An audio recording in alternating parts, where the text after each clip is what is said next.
আজকের এই ভিডিওতে আমরা জানবো ভারতীয় পররাষ্ট্রনীতির একটি বড় পয়েন্ট জোট নিরপেক্ষ আন্দোলন সম্পর্কে, অথবা ইন্ডিয়ান ফরেন পলিসি নন এলিগেন্ট মুভমেন্ট সম্পর্কে, এবং অবশ্যই জওহরলাল নেহরু সম্পর্কে। যারা পলিটিক্যাল সায়েন্স পড়ো অথবা হিস্ট্রি পড়ো অথবা ফরেন পলিসি নিয়ে ইন্টারেস্টেড, তাদের জোট নিরপেক্ষ আন্দোলনটা অবশ্যই শুনেছো। চলো আজকের এই বিস্তারিত ভিডিও আমরা আলোচনা করি।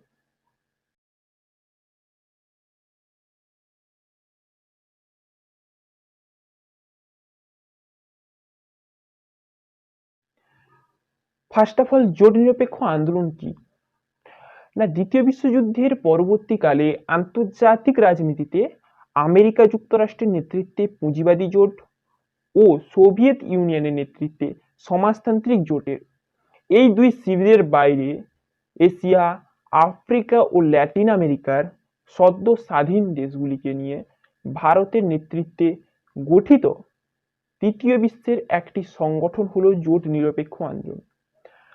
সোজা কথায় বলতে গেলে যে আমেরিকা এবং সোভিয়েত ইউনিয়নের প্রভাব থেকে সদ্য স্বাধীন যেসব দেশগুলি ছিল, তার মধ্যে আফ্রিকা, এশিয়া এবং ল্যাটিন আমেরিকায়, এইসব দেশগুলিকে সংঘবদ্ধ করে ভারতের প্রধানমন্ত্রী জওহরলাল নেহরুর নেতৃত্বে একটি নির্জোট আন্দোলন হচ্ছে জোট নিরপেক্ষ আন্দোলন।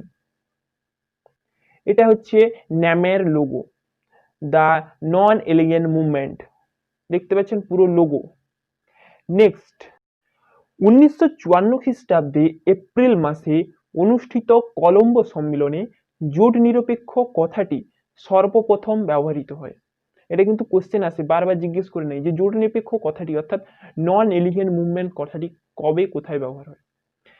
জোট নিরপেক্ষ আন্দোলনের প্রতিষ্ঠাতা ছিলেন ভারতের প্রধানমন্ত্রী জওহরলাল নেহরু। এছাড়াও যুগোস্লাভিয়ার প্রেসিডেন্ট মার্শাল টিটো আন্দোলনের উল্লেখযোগ্য নেতা ছিলেন। দ্বিতীয় বিশ্বযুদ্ধের পর জোট নিরপেক্ষ ধারণা জনপ্রিয় হতে থাকে। এশিয়া, আফ্রিকা ও ল্যাটিন আমেরিকার অনুন্নত ও উন্নয়নশীল বহু দেশ তৃতীয় বিশ্ব নামে পরিচিত লাভ করে। আশা করি তোমরা এখনো থার্ড ওয়ার্ল্ড সম্পর্কে ধারণা লাভ করে গেছো। থার্ড ওয়ার্ল্ড সেই সব দেশকে বলা হয় যারা সদ্য স্বাধীন হয়েছিল, অর্থাৎ এশিয়া, আফ্রিকা ও ল্যাটিন আমেরিকার উন্নয়নশীল দেশ, developing country, not for develop country, developing কান্ট্রিকে আমরা কি বলি, থার্ড ওয়ার্ল্ড বলি। পশ্চিমী সাম্যবাদী রাষ্ট্রের শাসন ও শোষণ থেকে মুক্ত হয়ে এই সমস্ত দেশ স্বাধীন ও সার্বভৌম রাষ্ট্রে পরিণত হয়। স্বাধীনতা লাভের পর এই সব দুর্বল ও দরিদ্র দেশগুলির আর্থিক উন্নয়নের জন্য প্রায় একই ধরনের বিদেশ নীতি গ্রহণ করেছিল। অর্থাৎ ভারত যে পরিমাণ বিদেশ নীতি গ্রহণ করেছিল ঠিক সেই রকমই পাকিস্তান, তারপরে বাংলাদেশ এসছে, Nepal, Bhutan and Latin America এবং আফ্রিকার দেশগুলিতে। এই কারণে তৃতীয় বিশ্বের দেশগুলির মধ্যে পারস্পরিক একটা সহযোগিতা গড়ে ওঠে এবং দেশগুলির বিদেশ নীতির প্রধান সাদৃশ্য হলো জোট নিরপেক্ষতা বা কূটনৈতিক নিরপেক্ষতা। নিরপেক্ষভাবে কোনো সমস্যার সমাধান করা এই নীতির মূল বিষয়বস্তু। এটা দেখতে পাচ্ছেন একটা মেমোরেবল পিকচার। 5 জন রাষ্ট্রপ্রধান দাঁড়িয়েছেন জোট নিরপেক্ষ আন্দোলনের মূল স্তম্ভ হিসেবে। নেক্সট, জোট নিরপেক্ষ আন্দোলনের বিবর্তন কিভাবে হয়েছে। তো জোট নিরপেক্ষ আন্দোলনের ইতিহাস যতই ঘাঁটা যাবে ততই কিন্তু জোট নিরপেক্ষ আন্দোলনের বিবর্তন সম্পর্কে বিস্তারিত আলোকপাত করা সম্ভব। দ্বিতীয় বিশ্বযুদ্ধের পরবর্তীকালে আফ্রিকা, এশিয়া, ল্যাটিন আমেরিকার সদ্য স্বাধীন দেশগুলি, সদ্য স্বাধীন কেন বলা হচ্ছে, কারণ দ্বিতীয় বিশ্বযুদ্ধের আগে পর্যন্ত এই দেশগুলিতে ঔপনিবেশিক শাসন প্রতিষ্ঠিত ছিল। বিশ্ব রাজনীতি ও ঠান্ডা লড়াইয়ের সম্ভাব্য ফলাফল কি হতে পারে তা ভাবনা চিন্তা করে ভারতের প্রথম প্রধানমন্ত্রী জওহরলাল নেহরু, নামটা মনে রাখবে, জওহরলাল নেহরু 1946 সালে সেপ্টেম্বর মাসে এক বেতার প্রতিবেদনে তিনি বলেন যে দুটি গোষ্ঠীর ক্ষমতার রাজনীতি থেকে যতটা সম্ভব দূরে বজায় রাখা জন্য আমরা প্রস্তাব করছি। সালটা দেখো 1946 সাল, ভারত তখনও স্বাধীন হয়নি। অভ্যন্তরীণ মন্ত্রিসভার প্রধানমন্ত্রী ছিলেন জওহরলাল নেহরু এবং তিনি এখানে বলে বেতার প্রতিবেদনে বলেছেন যে দুটি গোষ্ঠী কি, একটি হচ্ছে পুঁজিবাদী আর একটা হচ্ছে সাম্যবাদী, যত দূরে সম্ভব বজায় রাখা আমরা প্রস্তাব করছি। এবং 1947 সালে সেপ্টেম্বর মাসে গণপরিষদে তিনি এই প্রস্তাব পেশ করেন। 1947 সালে মার্চ মাসে দিল্লিতে অনুষ্ঠিত এশিয়া সম্পর্ক সংক্রান্ত সম্মেলনে নেহরু এই নীতি বিশেষ গুরুত্ব পায়। এরপরে কিন্তু জোট নিরপেক্ষ আন্দোলনের এভলিউশন অর্থাৎ বিবর্তন শুরু হয়ে যায়। 1949 সালে ইন্দোনেশিয়ায় স্বাধীনতা সংক্রান্ত বিষয়ে আলোচনার জন্য দিল্লিতে একটি সম্মেলন আহ্বান করা হয় এবং জোট নিরপেক্ষ আন্দোলনের বিবর্তনের এই সম্মেলনে বিশেষ তাৎপর্যপূর্ণ। 1954 সালে এপ্রিল মাসে তিব্বত নিয়ে ভারত ও চীনের মধ্যে স্বাক্ষরিত হয় ঐতিহাসিক পঞ্চশীল চুক্তি। পঞ্চশীল চুক্তি কেউ যদি না জেনে থাকো কমেন্ট করো, আমি একটা সেপারেট ভিডিও তৈরি করে দেবো। টেম্পোরারি বলছি, পঞ্চশীল চুক্তির যে 5টি নীতি ছিল, প্রত্যেক রাজ্যের ভৌগোলিক অখণ্ডতা ও সার্বভৌমত্বের প্রতি পারস্পরিক শ্রদ্ধা প্রদর্শন করা, অনাক্রমণ, অন্যান্য রাষ্ট্রের অভ্যন্তরীণ বিষয়ে হস্তক্ষেপ না করা, সমতা ও পারস্পরিক সাহায্য দান, শান্তিপূর্ণ সহাবস্থান। এই চুক্তিকে অনেক জোট নিরপেক্ষ আন্দোলনের প্রথম ধাপ হিসেবে চিহ্নিত করেন। আচ্ছা, মনে আছে এই 1954 সালে পঞ্চশীল চুক্তি হওয়ার পর 1962 সালে ভারত চীনের মধ্যে কিন্তু একটা যুদ্ধ হয়, ভুলবে না কিন্তু। এটাই হচ্ছে জোট নিরপেক্ষ আন্দোলনের প্রথম সভা। ছবিটা দেখছো তো? ছবিটা হচ্ছে জোট নিরপেক্ষ আন্দোলনের প্রথম সভা। প্রথম সভা কোথায় হয়? বানডুং সম্মেলন।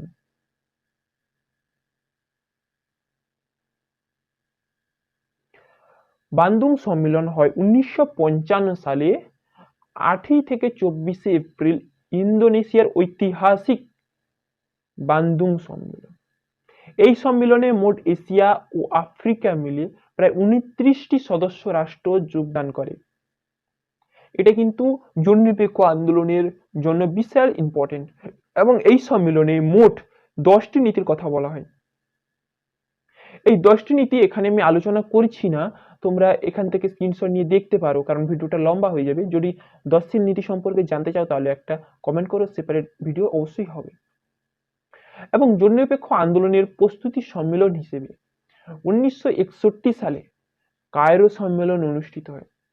বানডুং সম্মেলনের 6 বছর পরে 1961 সালে 1 থেকে 16 ডিসেম্বর যুগোস্লাভিয়ার রাজধানী বেলগ্রেডসে জোট নিরপেক্ষ আন্দোলনের প্রথম শীর্ষক সম্মেলন অনুষ্ঠিত হয়। আজ পর্যন্ত মোট জোট নিরপেক্ষ আন্দোলনে 17টি সম্মেলন অনুষ্ঠিত হয়েছে।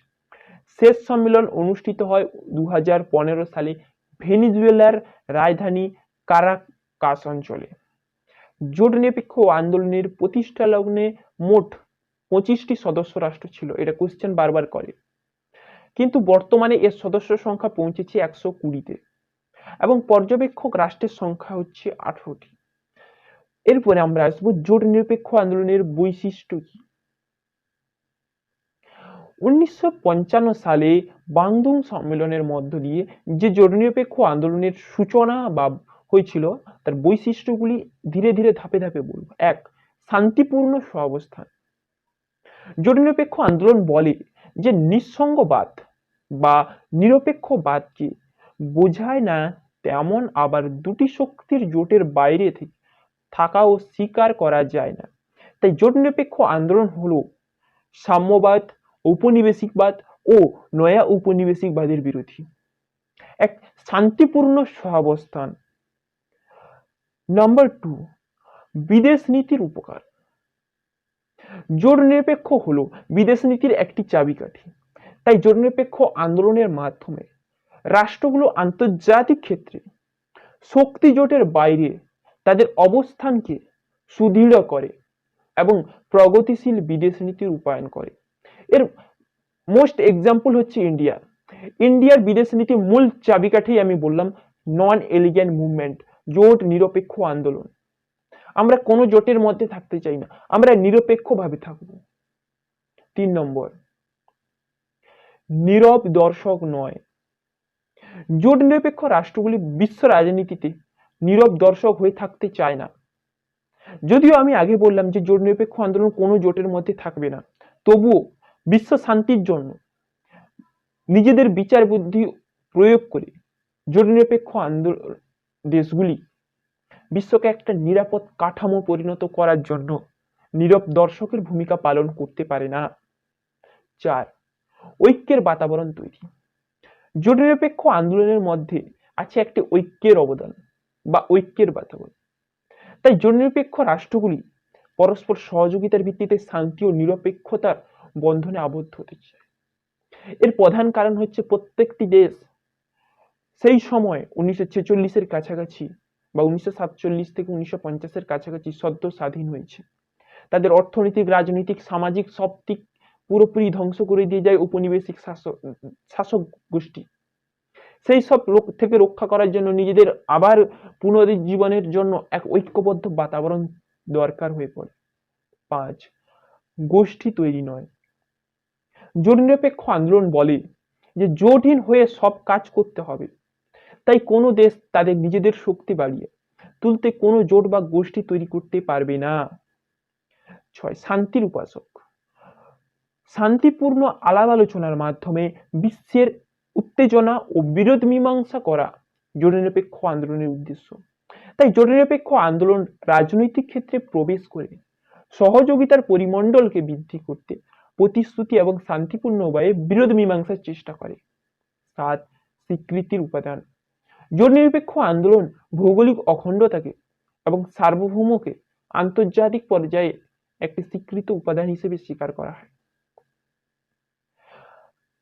সুতরাং আমরা দেখতে পাই যে তৃতীয় বিশ্বে অনুন্নত জোট নিরপেক্ষ নীতি হলো বিশ্ব শান্তি ও সৌভ্রাতৃত্বের এক পরম কল্যাণকর আদর্শ, এবং এই আদর্শ পৃথিবীর শ্বাসরুদ্ধ সামরিক গোষ্ঠী বা জোট রাজনীতিকে বর্জন করে এবং বিশ্ব শান্তি ও বিশ্ব সংহতির চেতনাকে তুলে ধরতে চায়।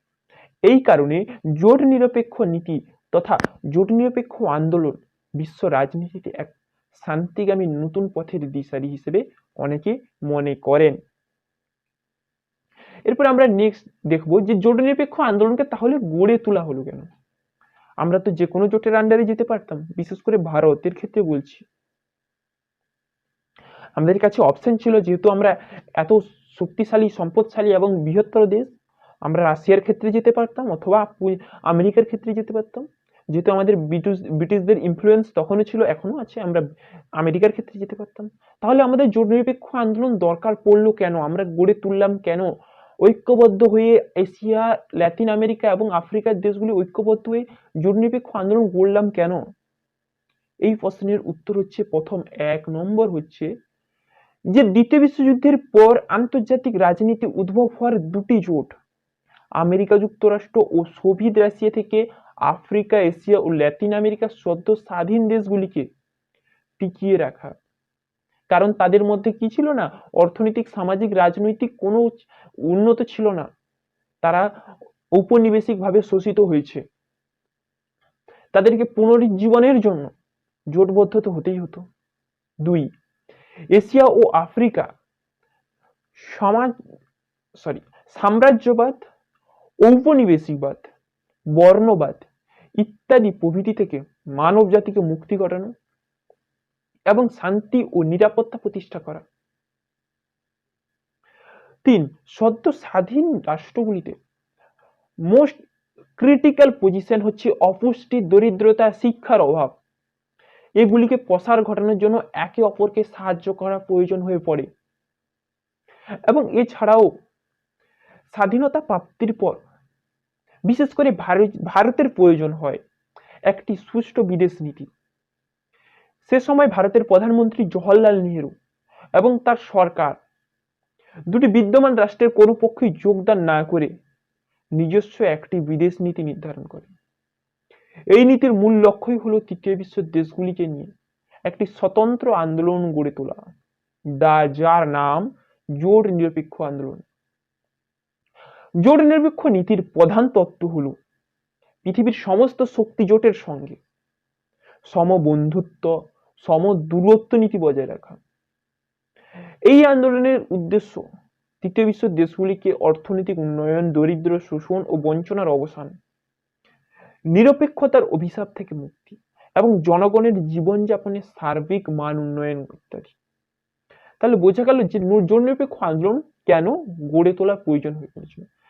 নেক্সট আমরা দেখবো যে জোট নিরপেক্ষ আন্দোলন কতটা সফল হয়েছে এবং কতটা ব্যর্থ হয়েছে। বিভিন্ন বিষয়ে ন্যামের ব্যর্থতাগুলো বেশ চোখে পড়ার মতো, যে শুধু এর সাফল্য আছে ব্যর্থতা নেই এমনটা নয়। প্রতিষ্ঠার অর্ধ শতাব্দী পেরিয়ে গেলেও ন্যাম এখনো বিশ্বে তেমন কোনো কার্যকারী ও প্রভাবশালী অবস্থান তৈরি করতে পারেনি। ন্যামের প্রতিষ্ঠাকালীন নেতা জওহরলাল নেহরু আর গামাল আবদেল নাসের স্নায়ুযুদ্ধের সময় অর্থাৎ থান্ডারলর্ডের সময় একাধিকবার নিজেদের স্বার্থ পরিবর্তন করেছে এবং কোনো শক্ত অবস্থান নিতে ব্যর্থ হয়েছে। আমি মনে করিয়ে দিই যে ন্যামের প্রতিষ্ঠাকালীন নেতা জওহরলাল নেহরু যখন 1962 সালে চীন আমাদের উপর আক্রমণ করে, তখন আমরা আমেরিকার কাছে সাহায্য চাইতে গেছিলাম, যেটা জোট নিরপেক্ষ আন্দোলনের শর্তের বিপরীত। গামাল আবদেল নাসের যখন ফ্রান্স এবং ইংল্যান্ড মিশরের উপর আক্রমণ করে, তখন তিনি সোভিয়েত ইউনিয়নের কাছে সাহায্য চাইতে গেছিলেন সুয়েজ সংকটের সময়, মনে আছে নিশ্চয়ই। অথচ এই প্রাথমিক নীতিগুলি ছিল দ্বিমেরু বিশ্বের কোনো মেরুকে সমর্থন না করা। এবং ন্যামের সবচেয়ে বড় ব্যর্থতা হচ্ছে এর সদস্য রাষ্ট্রগুলি সবসময় পশ্চিমা ব্লকগুলির সাথে লিয়াজো বজায় রেখে চলেছে, অর্থাৎ তাদের সঙ্গে একটা ভালো সম্পর্ক বজায় রেখে চলেছে, যা সরাসরি জোট নিরপেক্ষ কথার স্বার্থেরই সংখ্যা। ইন্দোচীন যুদ্ধের সময় ভারত পশ্চিমীদের সামরিক সহায়তায় দুহাত ভরে নিয়েছে, আমি যেটা বলছিলাম। মিশর আমেরিকার সাথে বিশাল আকারের অর্থনৈতিক সম্পর্ক গড়ে তোলে এবং যুগোস্লাভিয়ার ভাঙন খুব একটা প্রভাব না ফেললেও সোভিয়েত ইউনিয়নের পতনের পর তা কার্যকারিতা হারাতে শুরু করে ন্যামের। এবং সমালোচকরা কি এক রাষ্ট্র নেতাদের এক প্রকার দেখা সাক্ষাৎ করা কুশল বিনিময়ের প্রক্রিয়া বলে চিহ্নিত করে। 21 শতকে এসে ন্যামের নীতিমালার নতুন করে প্রণয়ন করার নামে কেবল নতুন বোতলে পুরনো মদই ঢালা হয়েছিল। এর সদস্য সংখ্যা 120 ছাড়িয়েছে, অত কার্যকারিতা আগের থেকে অনেক কমে গেছে। এবং এইসব ব্যর্থতার মাঝেও যে ন্যামের সাফল্য তালিকা ছোট তা কিন্তু বলা যায় না। মনে আছে নিশ্চিত যে ভিয়েনা যুদ্ধের সময় ন্যাম কার্যকরী ভূমিকা পালন করেছিল এই যুদ্ধকে বন্ধ করার জন্য। একাধিক রাষ্ট্রের ঔপনিবেশিক থেকে বেরিয়ে আসা সরাসরি অবদান এবং আরব ইসরায়েল দ্বন্দ্বে শান্তিপূর্ণ সমাধানের ভূমিকা, দরিদ্র সদস্য দেশগুলির সাথে ধনী দেশগুলির অর্থনৈতিক সম্পর্ক স্থাপন, সদস্য দেশগুলির পরাশক্তিদের সামরিক ঘাঁটি সংখ্যা হ্রাস, ইরাক ইরান যুদ্ধে বন্ধের সহায়তা, পারমাণবিক অস্ত্র নিরস্ত্রীকরণ ন্যামের ভূমিকা, নিউক্লিয়ার ফ্রি জোন তৈরি, তুলনামূলক কম শক্তির রাষ্ট্রগুলিকে আত্মবিশ্বাসী করে তোলা, জাতিসংঘকে শক্তিশালীকরণ সব প্রভৃতি ক্ষেত্রে নির্ণায়ক ভূমিকা পালন করেছে ন্যাম। তবে সব দিক বিবেচনা করলে ন্যামকে ততটা কার্যকরী কিন্তু বলা যায় না। এরপরে আমরা আসবো ন্যামের ব্যর্থতা। ভেনেজুয়েলার বর্তমান প্রেসিডেন্ট নিকোলাস মাদুরো এর সেক্রেটারি জেনারেল হিসেবে দায়িত্ব পালন করে আছে। 2016 সালে তিনি দায়িত্ব গ্রহণের পর ন্যামকে নতুন করে ঢেলে সাজানোর কথা বললেও তার ফাঁকা বুলি হয়ে আছে। বর্তমানে ন্যাম তথা জোট নিরপেক্ষ আন্দোলন এমন একটি পর্যায়ে পৌঁছেছে যে এর কেবল অস্তিত্ব রয়ে গেছে। তবুও পরাশক্তিদের কর্তৃত্ববাদী রাজনৈতিক আচরণের মাঝে ক্ষুদ্র দেশগুলির মাথা তুলে দাঁড়ানোর সাহস জুগিয়েছে এই আন্দোলন। এক সময়ের প্রভাব ও কার্যকারিতা এখন শুধু ইতিহাস হলেও সকলেই আশা যে বিশ্ব রাজনীতিতে গুটি কয়েক জাতি স্বার্থের হাতিয়ার হওয়া থেকে বিরত করতে আগের চেয়ে আরো কার্যকর রূপে জেগে উঠবে ন্যাম অথবা জোট নিরপেক্ষ আন্দোলন, অথবা ভারতীয় পররাষ্ট্র নীতির মূল বৈশিষ্ট্য জোট নিরপেক্ষ আন্দোলন, কূটনৈতিক নিরপেক্ষ আন্দোলন। ভিডিওটি যদি ভালো লাগে তাহলে অবশ্যই চ্যানেলটিকে সাবস্ক্রাইব করো, ভিডিওটি একটা লাইক করো, শেয়ার করো। এরকম ভিডিও আরো যদি কোনো টপিক তোমার জানা থাকে কমেন্ট করো, আমরা ভিডিও নিশ্চিত তৈরি করব।